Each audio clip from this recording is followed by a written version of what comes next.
I don't think he should have to say this. Like, if you've been here and you're not recording what you're doing and trying to get better, then why are you here? Like, when I was in the Army, they would like teach you how to tie your shoes. They teach you how to go to the bathroom. And you're like, man, why do they have to teach me this? Is anyone this dumb? I don't know if anyone's ever in the military.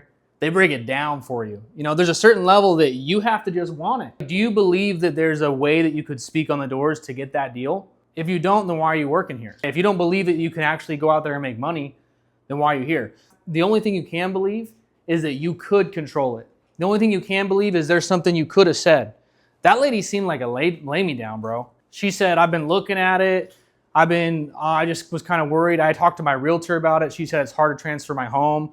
100%, you know, and you don't sound confident, Paul. And I'm telling you this because I like you. Like, I want you to make a lot of money. Your pitch can get better, way better. Like, you've never heard, you said that you don't know what to say when people tell you they're moving soon. You said that, right? So that means you've heard it before. Never let anyone say something to you and you don't know what to say, right? If you don't know what to say, call me. I'll respect it, Paul. You say, Tom, someone keeps telling me this.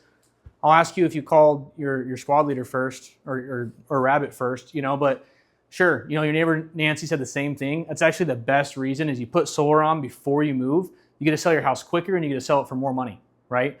Before I set that up, I just need to check your meter. What side of the home is that on? She closed you. Did you hear that? She was like, do you need to check my meter? She was moving the cell along, right? You never want to get to a point with a customer where they're moving the cell along. So Rabbit had a really good lesson about this the other day. You can go into the forest when you're hiking, but eventually you got to turn back with enough time that you get home. Right? If you keep going beyond where they're going to sell, just answer their question. Sure, that's actually the best part. With our program, when you sell your home, it's going to sell quicker and it's going to sell for more money. I just need to check the meter. What side of the home is that on? Right? I'm confident. I'm sure. I overcame it. I'm moving on. You overcame it and then you stood there. If you don't move on, you're giving it energy. You're giving it power. I want you to be successful. I want you to be wealthy. Did anyone notice the new sign? You guys like that? It's pretty cool. Brighter future. That's what our hats say. That's what this says. I want you to have a brighter future than your parents had. I want you to have a brighter future than your sister has, your mom has. And there's only one way. There's two types of people in this world. There's people who life is coming from, okay? And there's people who life is coming to. It's called a victim mindset. If everything happens to you, you probably have different life circumstances than I do, right? But you can choose to be a victim or you can choose to take action. You can choose to believe that you get to decide what life is. That's what the magic is. That's what manifesting is. Right? You have to see it in your mind's eye first, and you go out and make it happen. With this victim mindset, you have an external locus of control.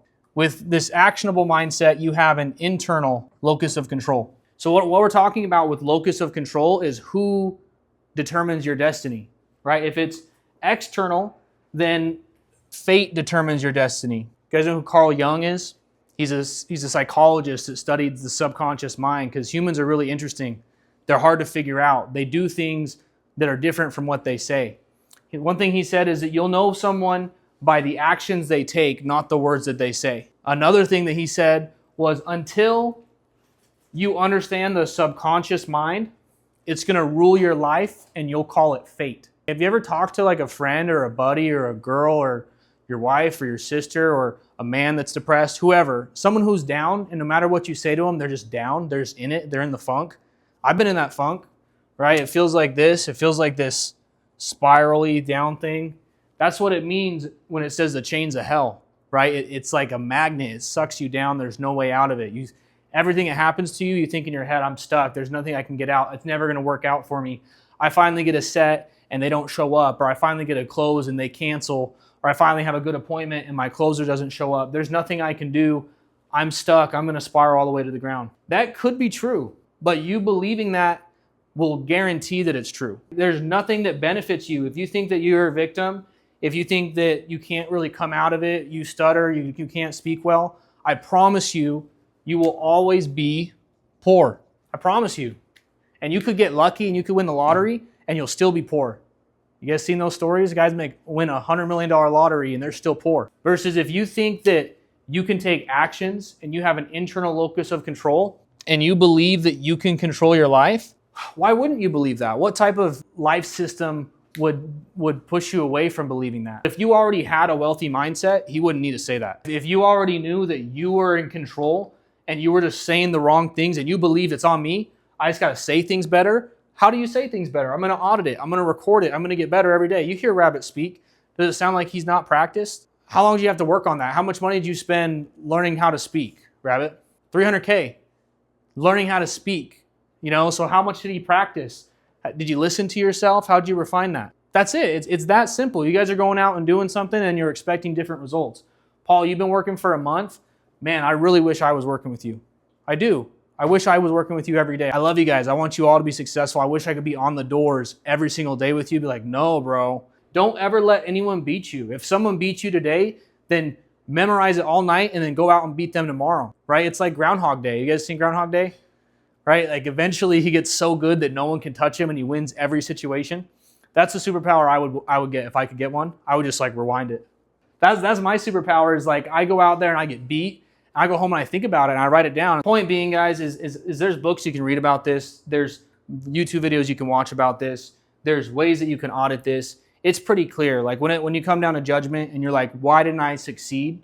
Show me your time and I'll show you why you didn't succeed. Right? What did you go home and do every day? What did you do in the morning every day? I promise you weren't doing this. And if you are, then you're doing it dumb. Like ask your manager, ask Rabbit, ask me like what's wrong with my pitch right now? What's not working? What's a better way to overcome this? I want you guys to have this success. It's so empowering. When I was in pest control, I was knocking with a guy named Dane Scouten. Okay, I went out and I got my teeth kicked in. I was literally the 7th guy that knocked this neighborhood that week. Literally, maybe the 7th guy that day. Like they were that angry.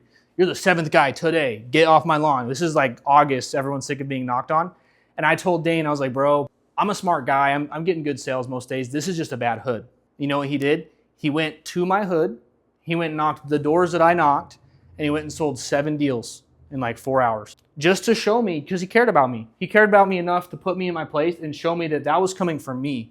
It wasn't coming from my neighborhood, right? Just to show me that that was a mental block. It was an excuse. It was a reason that I wasn't finding success. These people, the wealthy people, this is probably the biggest thing. Poor people, they have excuses for why it doesn't work. They think like, oh, I sent an email and he never got back to me. The rich people, they don't take no for an answer. It's a willingness thing because anyone can solve a problem if you're motivated enough, but you just don't care enough. You want an excuse on why my system's not working. The wealthy people are going to find an excuse on why it's always working, why they always made it work. Like I'm in houses sometimes and like the answers I have to get to solve the deal is like arithmetic, calculus, engineering, math. I'm like problem solving like no one's ever seen, right? Like I went to a restaurant on Thursday and I called them. Hey, do you guys have any seats for us? No. Do you have anything at the bar? No. Well, I'm only in town today. I really want to eat there. Is there anything you can do? No, like I don't have any seats. This is a waitress. She doesn't care about solving my problem. She wants an excuse for me to get off her back. I said, well, I'm going to show up and we'll see what you can do for me. So I pulled up, I parked, and I came inside and she's like, we still don't have any seats. I was like, well, let's see how we could look at this problem in a different way. Is there anyone that has a reservation later today? It's 6 o'clock. Is there anyone that has like a 7:15? I think I only need like an hour to eat. And that creative solution solved it. She gave me a 7:15 reservation. I ate in an hour and I was out the door. But sometimes like she told me no 4 times before that happened.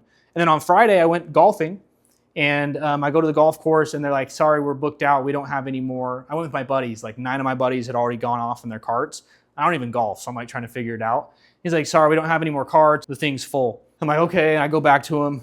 I'm like, is there anything you could do for me? Like maybe I can just be an observer. I can just hang out with my buddies. No, like, I don't know what you're doing. And I go out a 3rd time and I'm just thinking of like a creative way. And I go back and I say, what if like we had an extra $100? And now this 19-year-old kid, all of a sudden it matters to him. He thought of it like a problem. He found a solution and he made it happen for me. He got me a golf cart. Why are you guys not motivated? Why do you not see that this results in wealth? I just want to talk a little bit about that, guys. I want you to know that I care about you. I think about you. I wish I was on the doors with each of you, like guiding you, working with you on your pitch. If I knew that my installs were going to go in a timely manner, and if I knew that you guys were going to get paid in a timely manner, and I knew that my operation was just like perfect, I'd be on the doors with you every day. Like that's where I want to be. That's where I make way more money, by the way. I make way more money on the doors than I do running a solar construction company. That's just facts.